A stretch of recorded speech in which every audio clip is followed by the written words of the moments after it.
Hey, y'all, still at Starbucks. It's my honey girl, beautiful soul. Hi, babies. Did you uncover yourself again? Daddy, go cover you back up. Maybe she's getting too hot. I'll just leave it. It's not. I turned on the heater in here, so. But yeah, I saw this post a while back. Basically says like, okay, the person that is sleeping like, say like on the side of the road or whatever by a bridge, right? They want to, or they have a sleeping bag or whatever. They want a tent, right?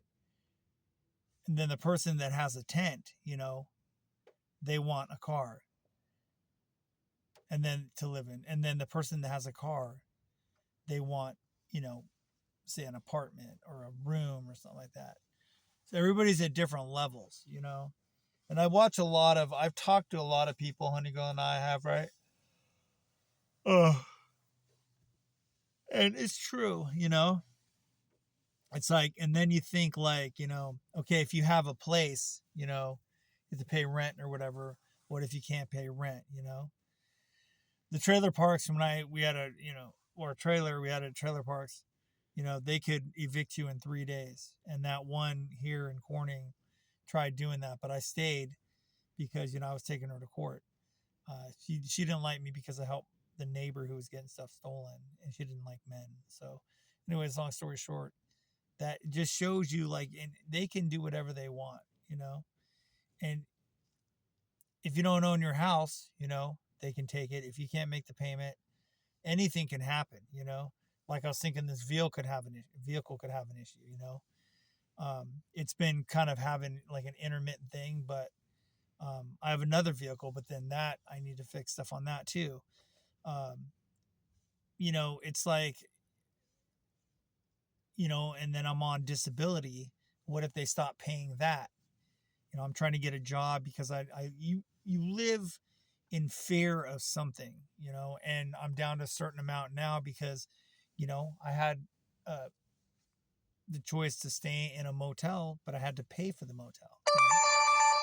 It just, nothing is ever perfect, and there's always something. When I was in a relationship, I was predominantly the one working, and we were working on her business, and so I had to stress out about that. And then now it's like I don't have a house because she's in the house, and it's always something, and it sucks.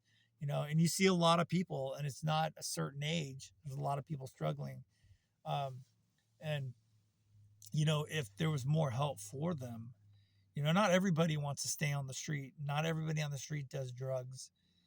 I've talked to all different people. I've talked to tweakers. I've talked to just people that are homeless. And I've been in situations where and I'm in this situation because of my mental health. Everything fell apart. I was working a lot, and then I went back to work, and then I worked for a crappy company, and then it's just nobody truly listens to your stories. They shut down because they have so much going on in their head, and they don't have any room for it. So um, I just put it up on my profile, and I'm not really putting on YouTube, not YouTube, on Facebook anymore because there's so much. There's even worse stuff on there.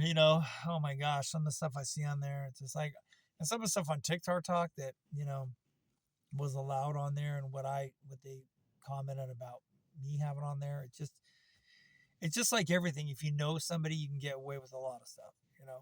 If you do something for somebody that is questionable, you know, I like to say that Honey grows beautiful soul, extremely blessed to have her, and I'm not selling my soul, my honesty and integrity.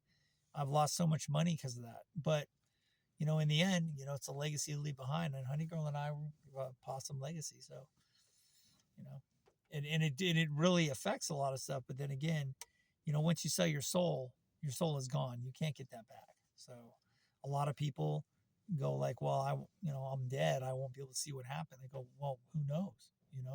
Nobody knows.